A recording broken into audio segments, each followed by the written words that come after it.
નમસ્કાર ખેડૂત મિત્રો, એગ્રીવેન્સ ઇન્ડિયા ચેનલમાં આપનું હાર્દિક સ્વાગત છે.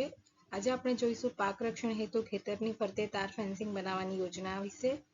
આ યોજનાનો ઉદ્દેશ્ય, જરૂરિયાત, તેની અરજી કરવાની રીત અને વધુ વિગતવાર માહિતી. તો આપણે સૌ જાણીએ છીએ કે જંગલી પ્રાણીઓના કારણે ખેતી પાકોમાં ઘણું નુકસાન થાય છે, જેથી રાજ્ય સરકારે આ યોજના અમલમાં મૂકી છે, જેનો દરેક ખેડૂત મિત્રોએ લાભ લેવો જોઈએ. આજે કૃષિ પ્રધાન દેશ ભારત, જે કૃષિ પેદાશોની વિવિધતા દર્શાવી રહ્યો છે. તો આ યોજનાનો ઉદ્દેશ્ય શું છે?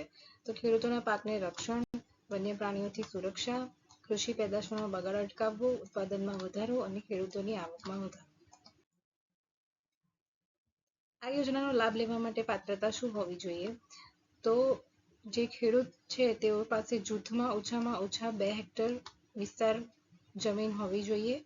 એક ખાતા દીઠ જમીનમાં દર્શાવેલ ખાતેદારો પૈકી કોઈ એક જ ખાતેદારને આ લાભ મળવાપાત્ર રહેશે. એક ખેડૂતને મહત્તમ એક જ ખાતા માટે સહાય મળવાપાત્ર છે. જે તે સર્વે નંબરમાં એક જ વખત મળશે, અને જો અગાઉ તમે સોલાર ફેન્સિંગ કે તારવાડની યોજનાનો લાભ મળેલ હોય તો પછી આ યોજનાનો લાભ મળી શકશે નહીં.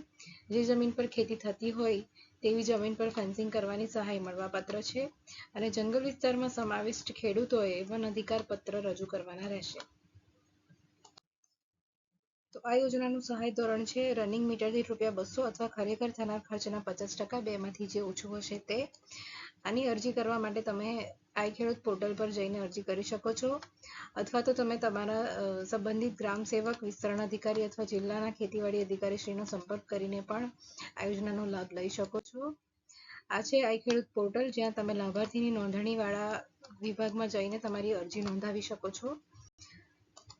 હું આશા રાખું છું કે આ વિડીયો તમને ઉપયોગી રહે, અને આ પ્રકારની યોજનાઓની વધુ માહિતી માટે અમારી યુટ્યુબ ચેનલને ફોલો કરો, એગ્રીવેન્સ ઇન્ડિયા. જય હિન્દ, જય ભારત, જય જય ગરવી ગુજરાત.